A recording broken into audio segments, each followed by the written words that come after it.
Doctor Ajay Sharma Gujarat પ્રાંતિક ન્યાય સભામાં અમે ટ્રસ્ટી તરીકે અમારી આ ટીમ છે કોકિલાબેન બી સાહેબ અમારો આ ગુજરાત પ્રાંતિક ન્યાય સભાનો હેતુ જે છે કે કોઈપણ વિદ્યાર્થી શિક્ષણના અભાવે એનો અભ્યાસ રોકવો ન જોઈએ અને એટલે અમે અત્યારે એ બેઝ ઉપર કામ કરીએ છીએ. મંદિરોનું કામ છે, સમૂહલગ્નનું કામ છે, સામાજિક સંસ્થાઓ ઉપાડતી હોય છે, પણ આ સંસ્થાએ એક એવું કામ ઉપાડ્યું છે કે કોઈપણ સમાજનો વિદ્યાર્થી પૈસાના અભાવે એનું મેડિકલ સુધીનો અભ્યાસ હોય તો પણ અટકવો ના જોઈએ. એટલે પહેલું કામ શિક્ષણથી માણસને પગભર બને, એવો પગભર બને કે એની આજીવન પેઢીઓ તરી જાય.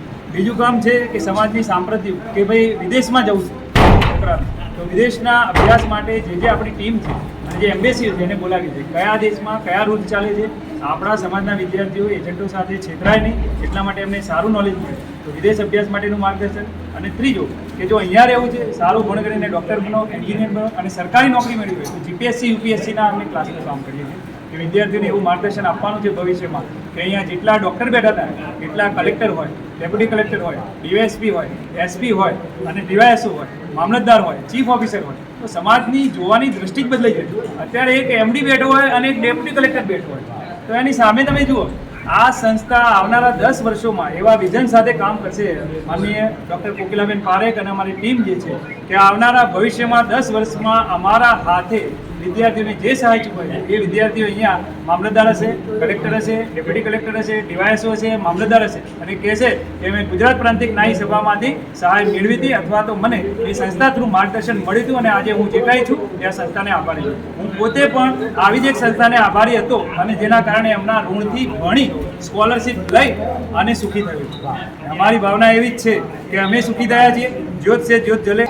અમે બધા જ સૌરાષ્ટ્રમાં, ઉત્તર ગુજરાત, દક્ષિણ ગુજરાત, મધ્ય ગુજરાત બધા જ વિદ્યાર્થીઓને અહીંયા આમંત્રિત કરીને અમે એમને ઇનામ વિતરણ સમારંભ અમે પહેલો કર્યો. લોકોને જાણ થઈ કે આ પ્રાંતિક સભા શિક્ષણના માટે કંઈક કરવા માગે છે અને મેં ઊંડાણના વિસ્તારમાં ફરીને પણ એ જોયું છે કે શિક્ષણની ભૂખ વધે છે પણ મા બાપની આર્થિક ક્ષમતા નથી એટલે આપણે કંઈક કરવું જોઈએ. એ પછી અમે બરોડામાં 250 વિદ્યાર્થીઓ માટે કાર્યક્રમ કર્યો. એ વિદ્યાર્થીઓને અમે યુપીએસસી જીપીએસસીના તજજ્ઞો બોલાવીને માર્ગદર્શન આપ્યું. એની સાથે સાથે વિદેશ જનાર વિદ્યાર્થીઓ આજકાલ ખૂબ વધી ગયા છે તો એમને યોગ્ય માર્ગદર્શન મળે અને એમનું ગાઈડન્સ એમને મળે પૂરું. એટલે અમે તજજ્ઞોની બધા દેશો માટે તજજ્ઞોની ટીમ બોલાવીને માર્ગદર્શન આપ્યું. આજનો અમારો કાર્યક્રમ છે એ કાર્યક્રમ મેડિકલના વિદ્યાર્થીઓ માટે છે. જે વિદ્યાર્થીઓ મેડિકલમાં જવા માગે છે સેલ્ફ ફાઇનાન્સમાં નહીં પણ ગવર્મેન્ટ સીટ ઉપર જેમને પ્રવેશ મળ્યો છે અને એવા તેજસ્વી વિદ્યાર્થીઓ છે એમની ફી 1 વર્ષની 25,000 હોય છે. સંસ્થાએ એ દરેક વિદ્યાર્થી જે અરજીઓ આવેલી એ અરજીઓમાંથી એ વિદ્યાર્થીઓને એમની ફી પ્રમાણે આજે મદદ કરી છે.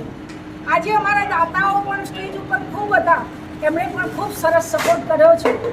આજનું અમારું જે ગ્રુપ હતું એ મોટે ભાગે મેડિકલના વિદ્યાર્થીઓ પણ હતા અને ડૉક્ટર્સ પણ હતા.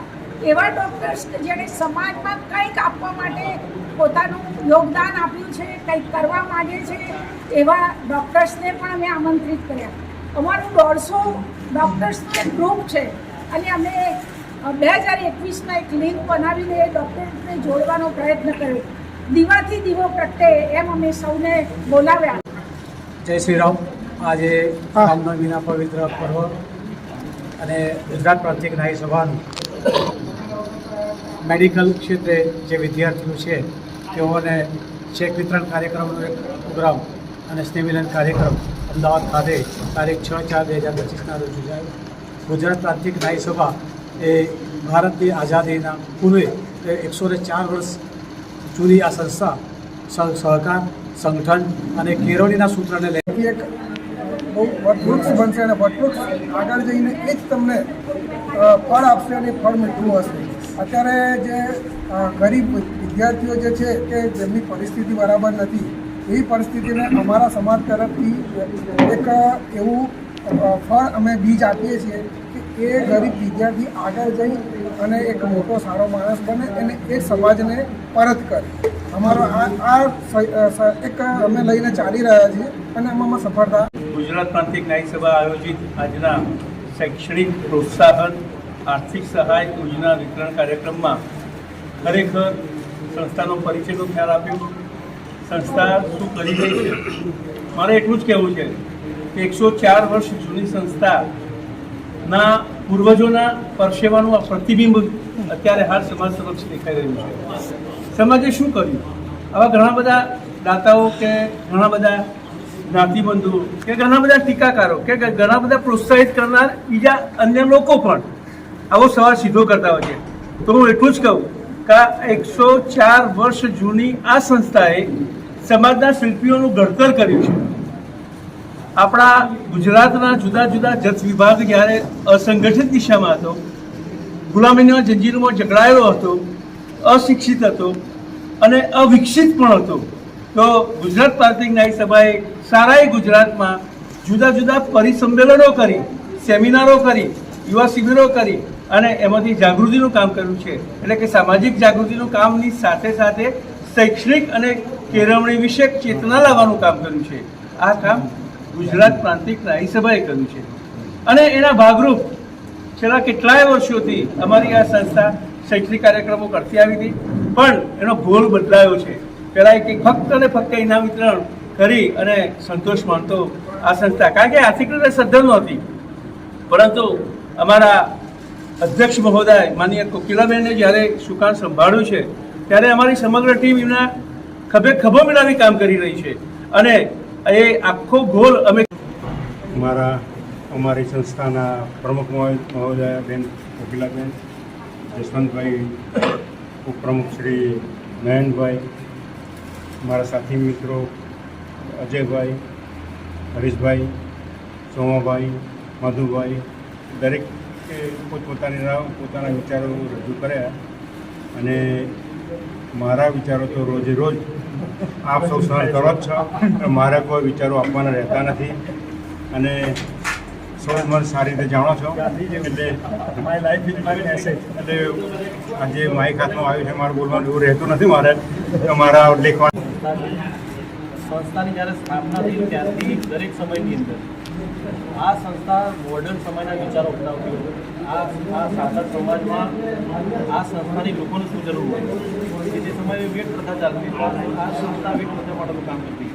જે સમય લાગ્યું કે સમાજની અંદર જઈ જનજાગૃતિ ફેલાવી છે અને બીજા ત્રીજા નાના મોટા રીત રિવાજો કુરિવાજો આપણા સમાજમાં હતા જેની અંદર ખર્ચા થતા હતા. સંસ્થાના એ સમયના અમારા વડવાઓ અમારી સંસ્થાના જે તે સમયના ઉમેદવારો ઘરે ઘરે જઈ અને ગુજરાત એટલે મતલબ ગુજરાતની સીમાડા છોડીએ તો દેશ આઝાદ થયો એના પહેલાં જે કરાચી સુધી પહોંચી, એટલે કે 193 વર્ષ થયા દેશ આઝાદ થયા પહેલાં જે કરાચી સુધી પહોંચી અને ગુજરાત પ્રાંતિક ન્યાય સભાની જે ભૂલ છે એ ઝડપથી રાખી છે. અત્યારે 2025નો યુગ સમય ચાલે છે. અત્યારના સંસ્થાના અમારા જે પ્રમુખ જે મહિલા પ્રમુખ સાહેબ અમારા મુખ્યાલય છે એમને વિચાર્યું કે ભાઈ અત્યારે સાંભળ સમાજની શું જરૂર મતલબ કંઈ પાયાની જરૂરિયાત છે. તો અત્યારે આપણે જે આપણે જોઈએ છીએ કે લોકોને ધંધા સારા કરવા છે, સારી નોકરી પ્રદેશ જવું છે તો સંસ્થા એજન્ડા પકડે. જ્યારે પ્રદેશમાં જવું હોય એને અમારા સંસ્થાના અમારી સંસ્થામાં 2-4 ડૉક્ટર છે, ખૂબ એજ્યુકેટેડ છે, યુવા છે, એમને મળી અને ફ્રી સેમિનારો રાખવી હોય સાથે બીજા તજજ્ઞોનો લઈ રાખવી હોય. જે લોકોને અહીંયા રહેવું છે, ગવર્મેન્ટ નોકરી મેળવવી છે એમના માટે ક્લાસ સેમિનારો કરે છે.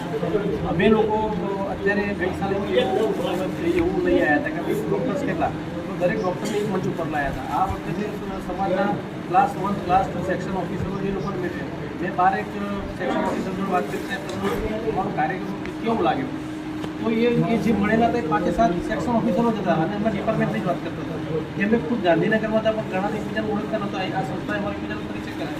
તો સંસ્થાનું મૂળભૂત કામ આ છે કે ડૉક્ટરો જ્યારે અહીંયા મળતા એમને ખબર નહોતી કે આટલા બધા ડૉક્ટરો સમાજમાં છે. એ લોકો વિચાર્યું કે આટલા બધા લોકો સમાજમાં આગળ પડતા છે, સમાજ આટલો આગળ પડતો છે. આ સંસ્થા અમારા વચ્ચે સેતુ બની છે અને હું સમાજના ગુજરાત સમાજની દરેકની સંસ્થાઓને જ કહું છું કે અત્યારે જે અમે લોકો બાળકોને પ્રોત્સાહિત કરીએ છીએ સ્ટેટ લેવલની 3-4 જેવી સંસ્થાઓ છે કે જે સમગ્ર ગુજરાતનું હિત વિચારી બાળકોને શિક્ષણ માટેની શું જરૂરિયાત છે એના માટે ખૂબ ઊંડાણથી વિચારે છે.